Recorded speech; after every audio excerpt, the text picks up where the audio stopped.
My name is Adrienne Garland, and welcome to Sugar Coated.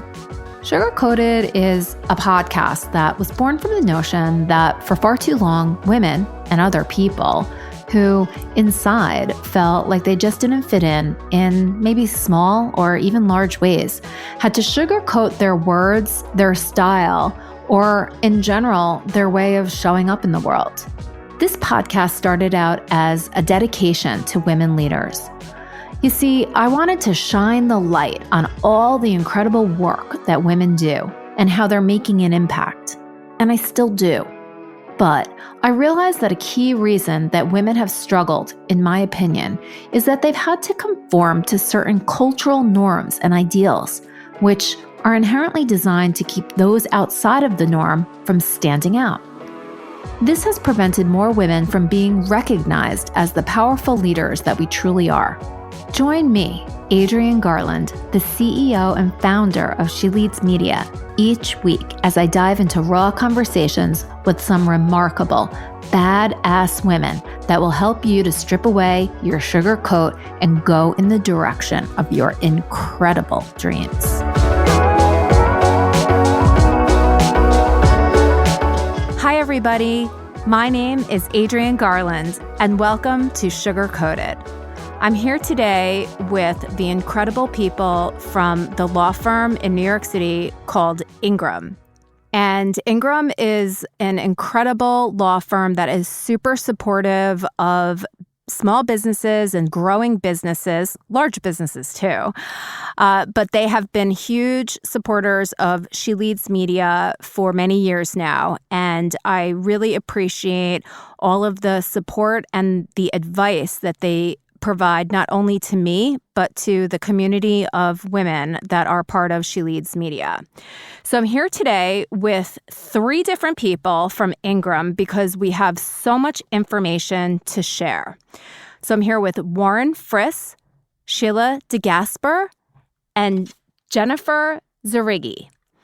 And I'm going to let each one of them introduce themselves, and then we're going to just jump right into a conversation about what businesses should be thinking of during this time, and we all know what this time means, but during this time and beyond.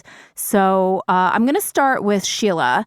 If you could just introduce yourself and tell everybody a little bit about yourself, and then we'll go to Jennifer. So and my then name is Sheila Warren. DeGasper, and I am a corporate partner at Ingram. I've been practicing for almost 15 years now. I've been helped range of businesses from early stage to more fully developed in a number of different capacities and transactions and contracts in, various stages of the life cycle. So yes, basically have a broad range of experience in many corporate matters. Awesome. Jennifer? Hi, I'm Jennifer Zarigi, and I am a partner in our firm's commercial litigation group. Terrific. And Warren? Hey, Adrienne, everyone. My name is Warren. I'm a partner at Ingram. I'm a corporate and business attorney. I've been practicing for about 30 years. I've been at law firms like Ingram. I've also been in-house. So I've worked at the Topps Company. I worked at the Topps Company as general counsel. So I have some experience on the other side. And I've also had my own startup entity. So I have sympathy and experience for all entrepreneurs, and I very much enjoy working with entrepreneurs and people in early stages of their business. That is excellent. And I love that, Warren, too. I always feel like you can really relate to all the women who have started businesses and that are growing them whenever you come and speak at the She Leads conference. I think that it just offers another layer to sort of let them know that you're in the same shoes as they are, and they might be women's shoes, but that you can empathize with some of the challenges. And today's podcast and conversation is really about all of the things that entrepreneurs are facing right now. And obviously, it's not just women entrepreneurs. We're focused here on the Sugar Coated podcast on women entrepreneurs, but this is a just insane, crazy time for so many people. And when we were preparing for this conversation, we had a really great talk about everything that people should sort of be considering and doing or even not doing. So why don't we just jump right in? Because I know that there's a couple of areas that we wanted to talk about. Sure. So there are four things that I've been talking to people about and trying to help them with as they review what's going on with their businesses at this extremely challenging time. And one of the interesting things is that entrepreneurs are usually in a different position or startups, but the situation we're in now, even the most seasoned businesses that have been around for many years are all facing the same struggle. So. Not only the entrepreneurs in this together, everybody's really in the same boat. So the four things, the first three are really financial, and the last one is not financial at all. The first three is really taking a close look at your business. So number one is looking at your revenue projections over the next 2, 3, 4 months, as far out as you could possibly look. And I know it's extremely challenging given the uncertainty. But we've now been in this situation with the coronavirus and the economy for about 6 weeks. So people are starting to get a sense of how much it's affecting their business. So you can look at how your business is done in the 6 week period versus last year, and then in the 4 week period and the 2 week period to sort of see where you are and how it's progressing or regressing. Whether you're down 20%, 30%, 60%. Get a realistic sense to try and figure out what your revenues are going to be or are likely to be over the next several months. Then obviously you have to look at the other side of the ledger and look at your expenses, and that's always as painful as looking at the revenues. Sometimes is looking at the expenses is also challenging. So that's obviously everything from your employees, consultants that you've hired, leases that you have, space you're using, vendors. First, taking a look to see what you can do without, what you could cut back, but also to take a look and see, to the extent that you owe people money, what you can do to either defer paying some of that money or sort of, work out a deal where you pay less of the money, just pay less. And, it's a hard thing to do, and a lot of people aren't used to doing this, asking for a reprieve or a deferral, but just know that everybody is. And, this has nothing to do with how you're operating your business. It's just a business reality. And, it's something that you have to do. And even though it doesn't feel as though you have leverage because, we're all in the situation where we're asking for deferrals, you really do, because nobody right now is going to end up in a fight or a lawsuit over you owing them money. I mean, it just doesn't make sense. So, it really makes sense to talk to people and see what you could do to, sort of save money. And would you defer say that some you're of those kind of payments. both looking at the revenue and your expenses? I find people are looking at it, one from the perspective of what they need now, like in the short term, just to kind of make it past the next, couple of weeks. And although there has now been kind of this trailing period, it still feels, I think, like a cash crunch. And then, having those negotiations, kind of just better informs, you and your business as to kind of what your position is now, but also what your position might be later on, and kind of the viability of what you're doing and how you may need to change things up, and how you want to use those resources that you are able to kind of reserve now in the short term. Yeah, I think it's such great advice. One of the things that comes up for me when I hear that, when I sort of put on my entrepreneurial hat, and I know this from also going through the Goldman Sachs 10,000 Small Businesses program, a lot of women business owners have resistance. I don't know what the word is, but there's a lot of emotions that are tied to the financial piece of their business. And some of them, push off the responsibility of looking at the numbers and the finances to other people. So I think it's such great advice, especially now, to really take control of your financial situation and get to know your numbers like the back of your hand. And there's so much emotion. Number one, forget about the pandemic. There's a lot of emotion tied to finances. And then when you layer on all of the emotions that are coming up with the pandemic, I think that business owners could lose sight and maybe start to go down a path of, I'm not doing well. I don't know what to do, and not even kind of get to this practical advice that you're giving. So I know that we talked about something before, and I don't know whether it was Sheila or Jennifer who said, recognizing that this pandemic is beyond your control. Could you talk a little sure. bit about that? I think we might have both spoken about it, but it is something where, people are very much emotionally invested in their business, especially, when I say somebody's starting out. And I do think maybe it is something specific or in particular with women, but I think it applies, it is somewhat gender neutral as well. And it's kind of hard to put on that kind of rational, making sure your focus is trying to be, and I hate saying that, like women aren't irrational, but, you have all of your, some hopes and dreams, et cetera, that are tied up into your business. And it is something that where you kind of really do have to look at those hard numbers and really think about, okay, what was your business plan? How, revisit how, what you're thinking, what's realistic in terms of what, the short term, midterm, long term potential, revenue sources are for you, or cash, or things to meet your cash flow needs, and how realistic it is to attain those, and how realistic it is to, what your business will look like in the long term. But kind of to reiterate what was said earlier, everybody's in the same boat, but everybody also doesn't have a crystal ball.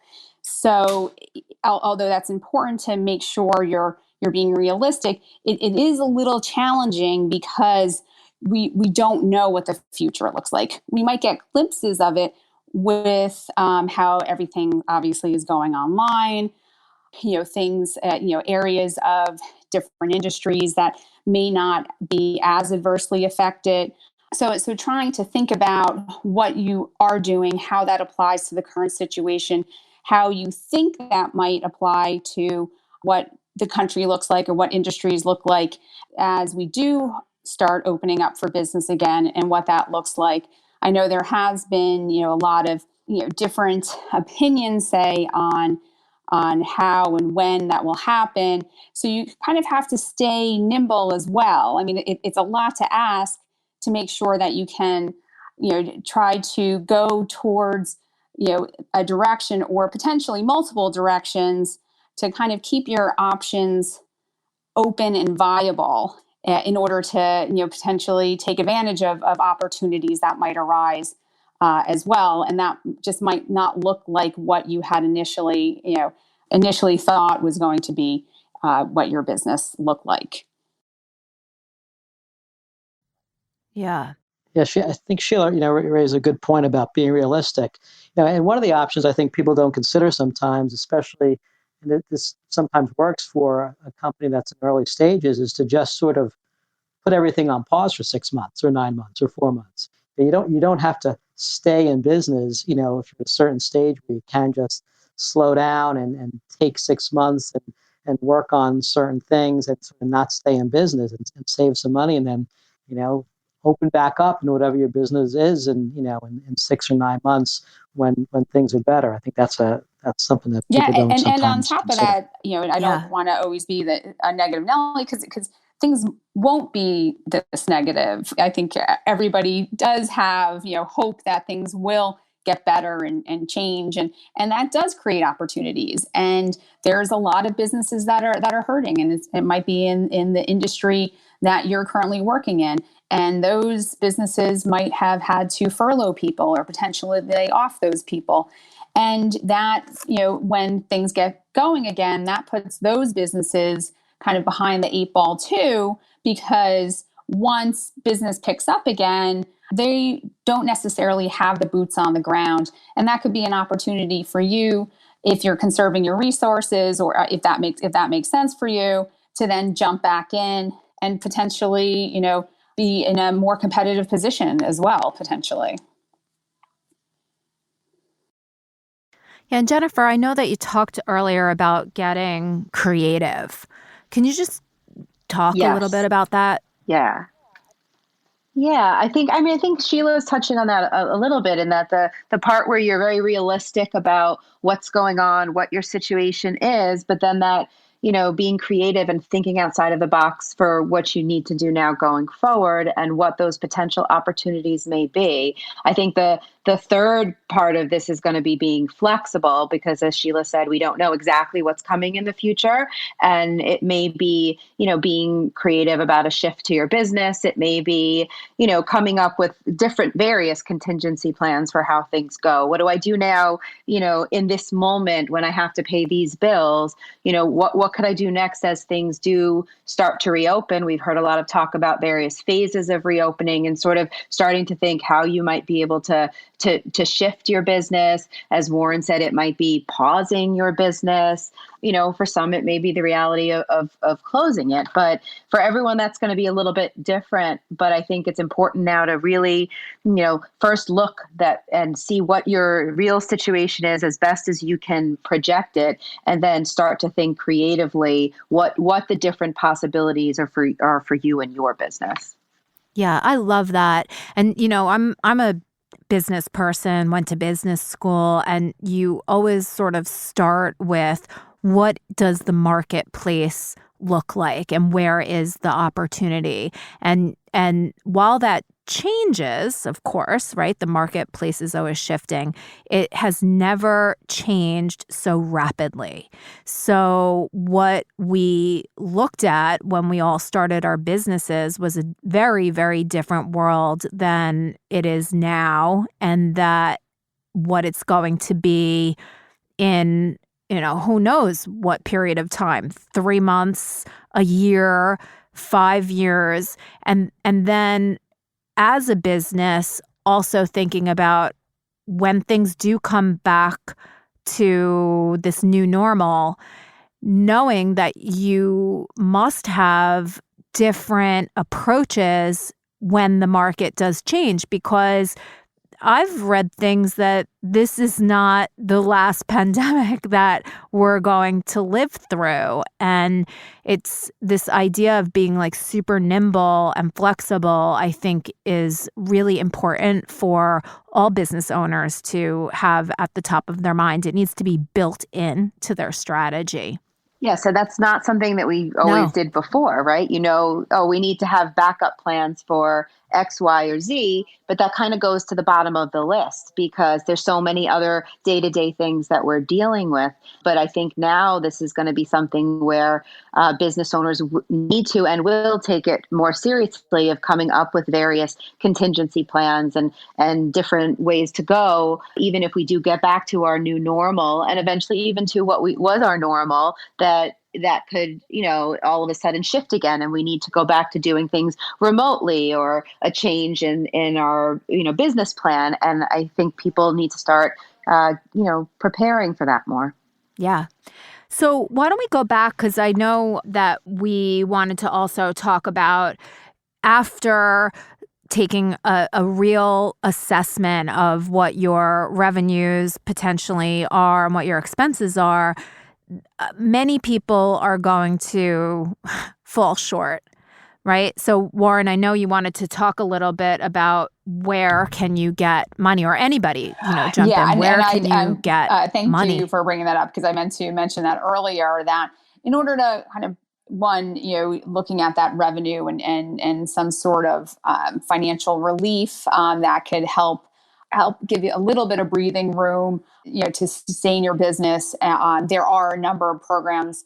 I think by now everyone's heard of the CARES Act, and how there was a $350 billion fund for a program called Paycheck Protection Program. And it's a loan program through the Small Business Administration, but it can be converted into a grant. So it's overwhelmingly the most popular program, because it is something where you could borrow funds you up to a certain amount.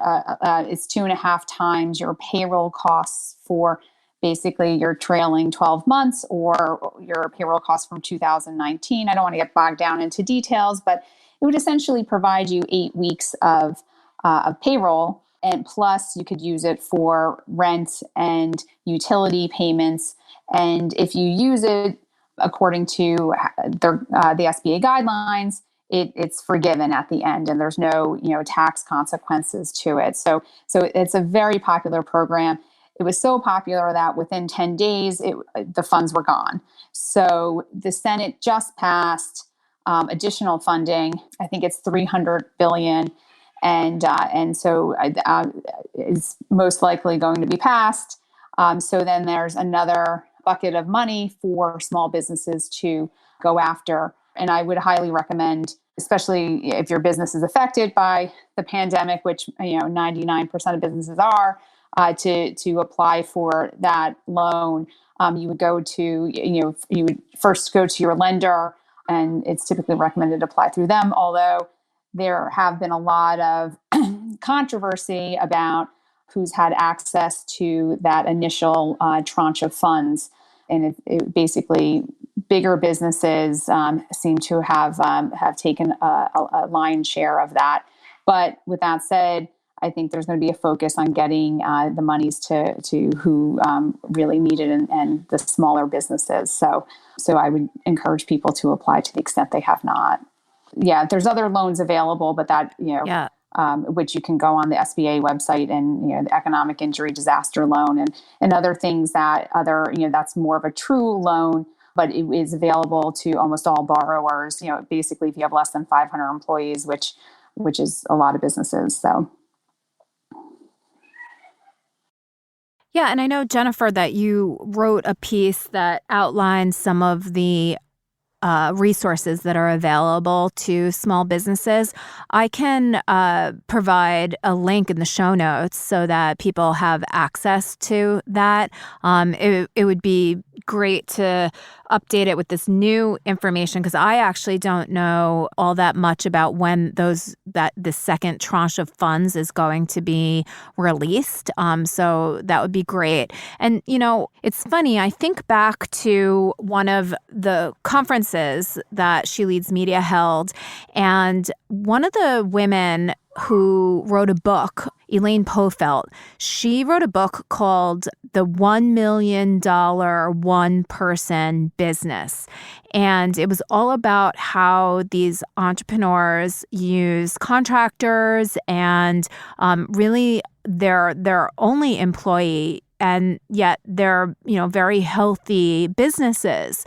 But when you look at some of these grant programs, there's specifications that you have to have, 3 employees or more. And I know that doesn't sound like very much, but there are so many people out there that are running these micro businesses, I guess you could call them, with, maybe 1 or 2 employees. And then they use contractors for everything else to kind of keep their costs down and to be able to operate in an expense position that's lower than carrying an employee. And I feel like so many of those businesses, while they are classified as, micro, if that is even correct, and I don't know if you know the answer to this, but what are some of the resources that might be available so this is Sheila. businesses I can like speak that? to the PPP program. Some people call it the Triple P program. It is available to that type of a business. However, you're kind of pointing out one of the weak areas, in the sense that if you have independent contractor wages or payments, any 1099 payments do not get included in the amount that you can basically use as in the formula of how much you can borrow.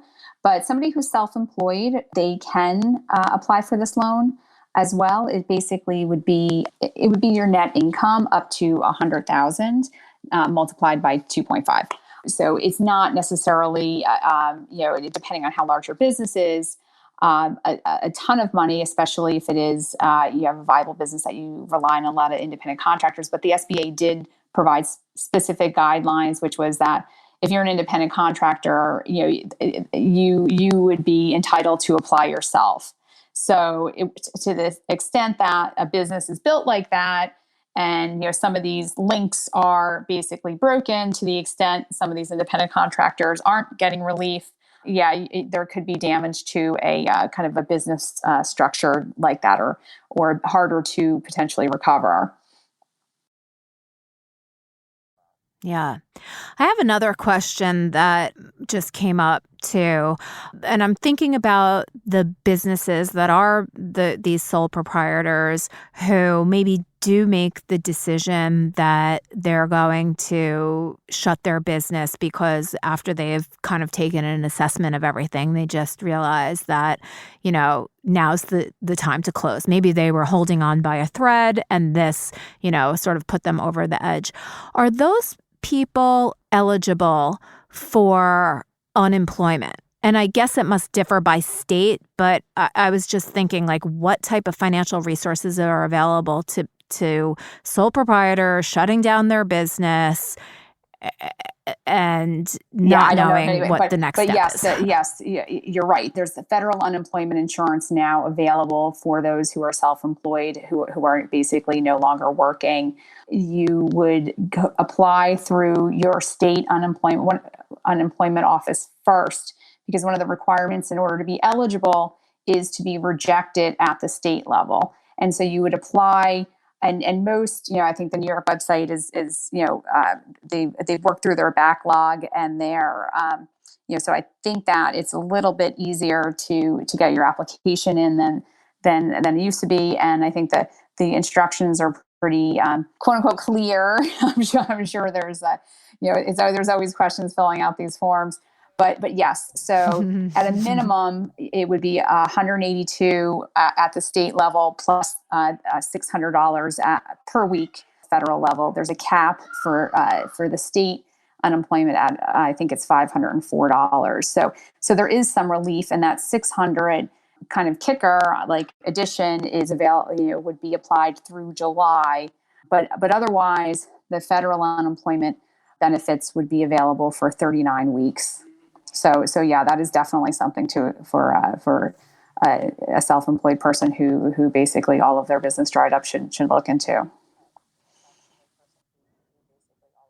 And I know we also, thank you so much for that. It's so helpful. Some of this stuff, just reading through everything, can get overwhelming and confusing, especially when you're operating from this, emotional point of view. Sometimes you can't absorb what you're reading because you're clouded by your emotions.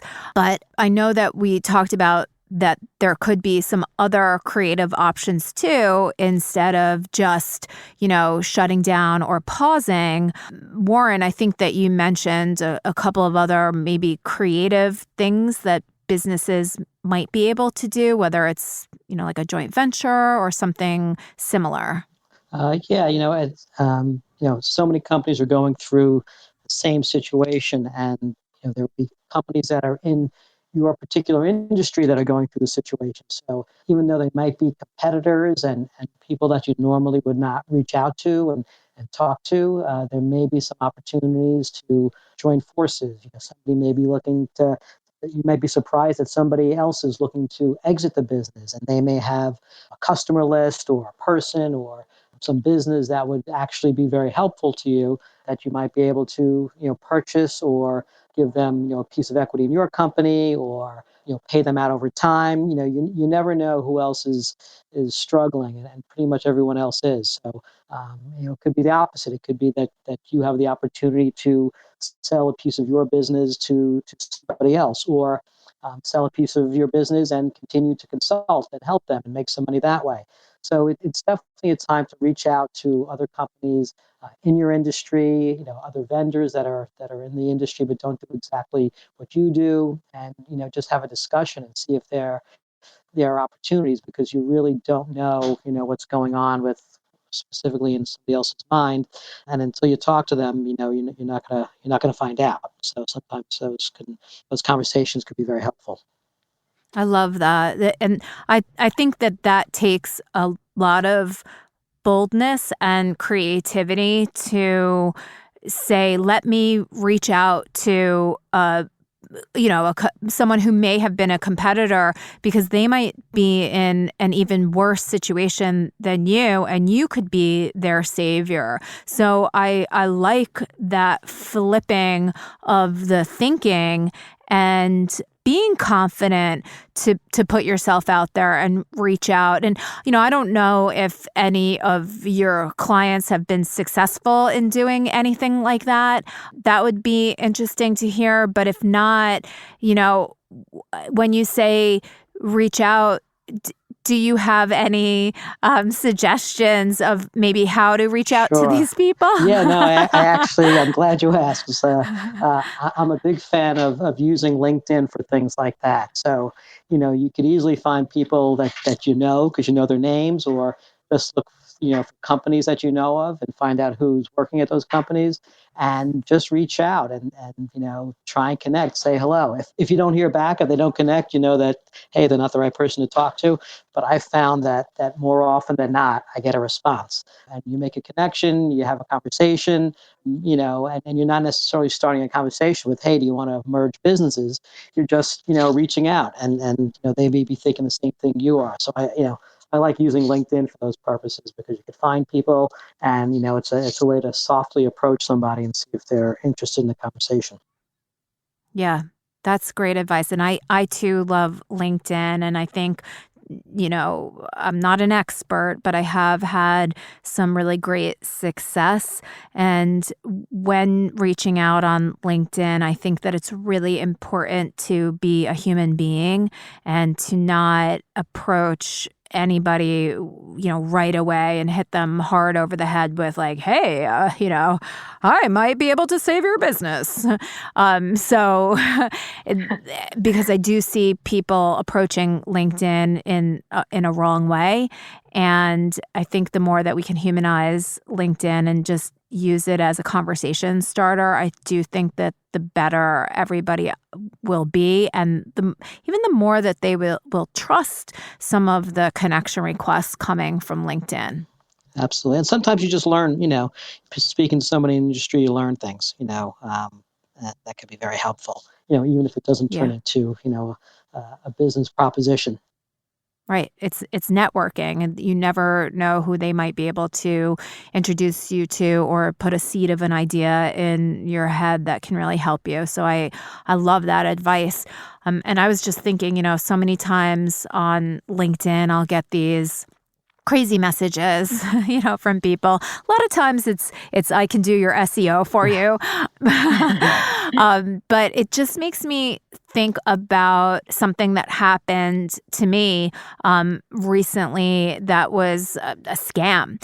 And I wanted to talk about it and bring it up on this podcast because with all of these, all of the information that's out there about all these different grants and loans and all of that, I think that there are, unsavory people out there that are trying to take advantage of people.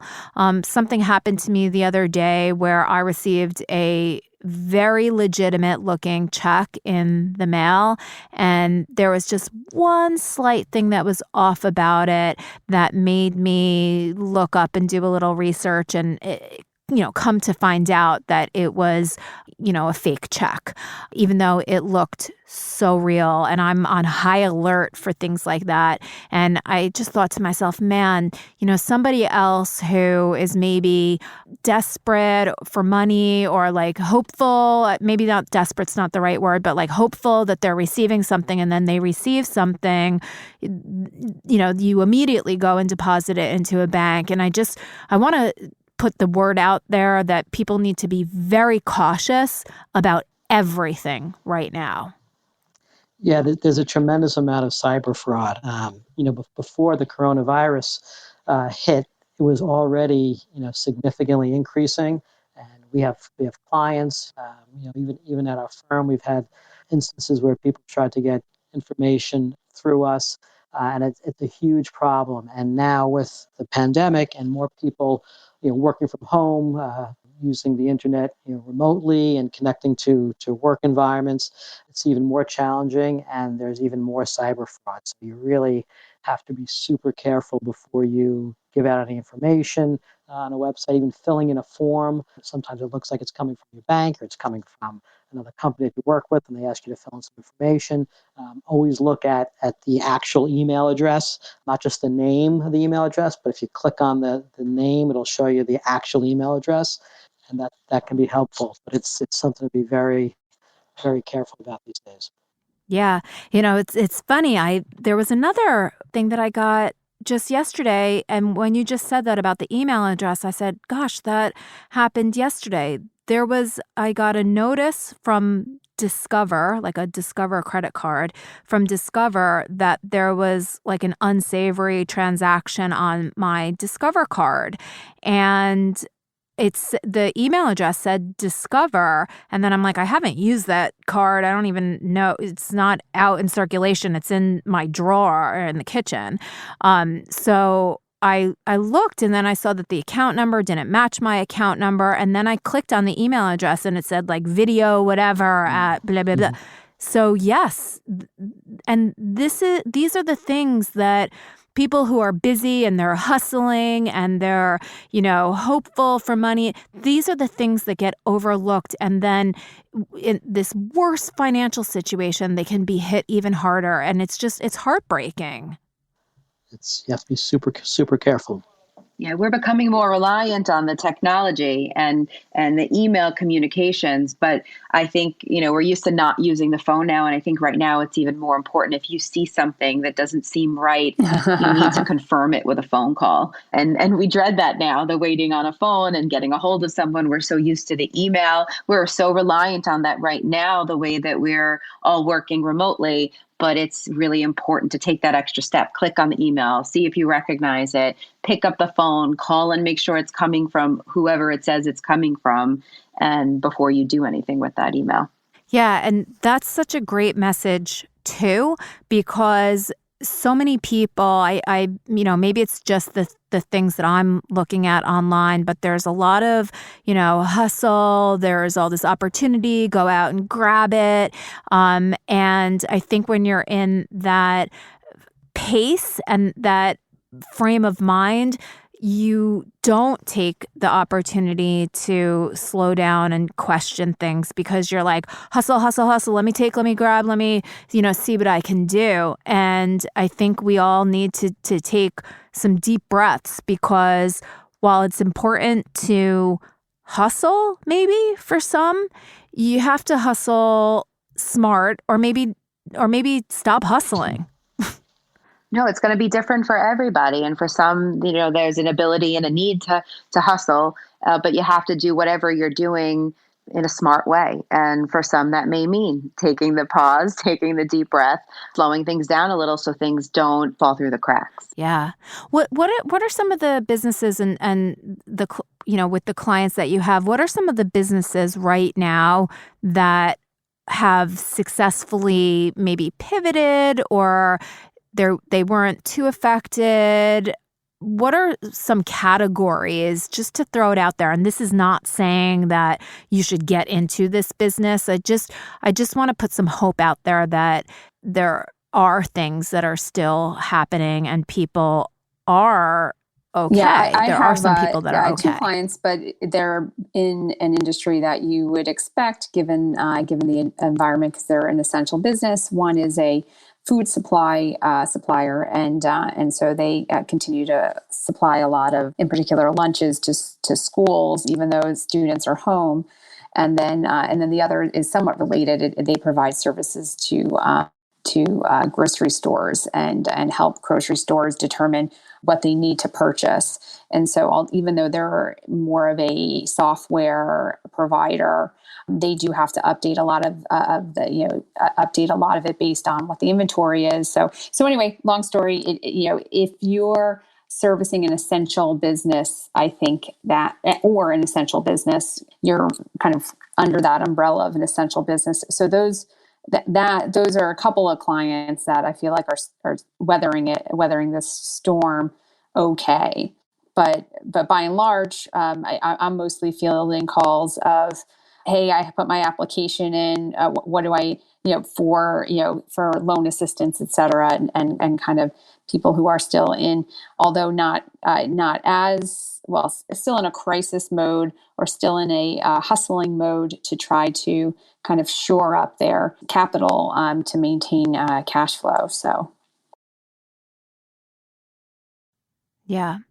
I think it's so important to have a trusted, advisor or set of advisors or source that you can go to. And that's why I'm so happy that we're having this conversation, because to just have a relationship and be able to pick up the phone and say, can you just point me in the right direction, is invaluable. And I think a lot of people, small businesses and people in general, can sort of take a chapter out of that book and say, if you can be helpful today, it might not mean that you're going to get $1 in your pocket, but that could be a real investment in relationship building for the future. And that, I hope, is what business is going to be about in the future. I hope there's more humanity and less focus on, how do I get something from somebody. That's just my hope, my big hope for how businesses and to that extent, I mean, this is from a like change. legal or business perspective, but I feel like that with the crisis, people are connecting more with with their current friends, with past friends, with different communities that you've been involved in, and kind of to your point about humanity, I do think with kind of the having to hunker down and shelter in place and be with hopefully you're with your loved ones. And if not, you're still connecting with your loved ones and people you care dearly about. And it has kind of, I think, refocused some of people's priorities to more, less from, I had to go to that fancy restaurant or see the new hot show or get my nails done and get my hair done and kind of in that type of cycle of living more, materialistically, not, I'm not anti-capitalism, but where you're like, kind of focused on some other things. And I think with that said, right. I think that that kind of more human approach to things, I think, and kind of realizing what maybe people's reshuffled priorities are. I think that, that is, potentially an avenue for business where it's not this kind of cutthroat and just bottom line. Yeah. Yeah, I know. I agree with you, Sheila, but I gotta say, I can't wait to get my hair done again. I'm just. Oh, Warren, too bad we didn't have the video, and people would know why that's funny. Sure, good point. Good point. Oh, that is so funny. But yeah, I think that again, operating from that place of humanity. And when you think about, okay, how can I be more human? That can actually create business opportunity. So instead of coming from the perspective of what's the business opportunity, shifting it, like you're talking about shifting the way that you're thinking about things, I think that is sort of what business innovation is all about. So it's good that we're getting back to this. It's terrible that it had to take this for us to, think about things in a different way. So I just think that this is an incredibly important conversation, and it's one that we all need to be having. I love that you guys are an incredible resource, and I would love for you to maybe just let everybody know how they might be able to get in touch with you, talk to you, if they do have any pressing concerns. Sure.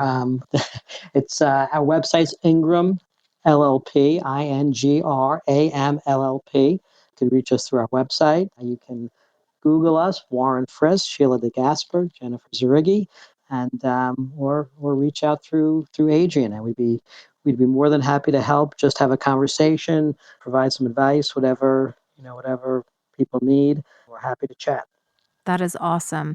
Are there any final either pieces of advice or just something that you want to say before we close this excellent conversation? Or songs that you want to sing, perhaps. We had spoken about Sheila. the topic.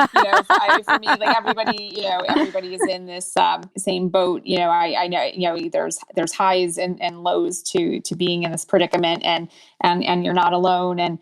And I was joking with these awesome folks earlier, just about like I feel like in my head is always the song by the Bee Gees, "Staying Alive," and it's all about just staying alive. Whether that might entail putting your business on pause, or you need some financial assistance via kind of the government programs that are out there. That especially if you need to take advantage of it, and hopefully everyone's staying alive. I love it. Great. That is so funny. So thank you so much. And I really appreciate having this conversation. And of course, I appreciate the relationship that we all have with one another. It has been one of the highlights of She Leads Media, just being in conversation with all of you for these years and having you just be real big supporters of She Leads Media and everything that we're doing. So thank you. I'm very grateful for you, and I'm grateful for your incredible advice and that you're here for everybody as a resource. Thanks you so much, Adrian. We appreciate it. We enjoy it. Thank you. Yay.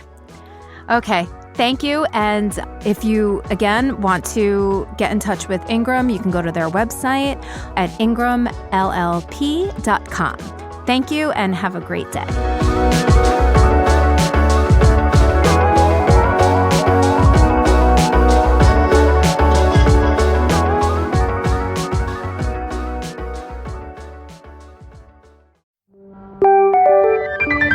This is the She Leads Podcast Network.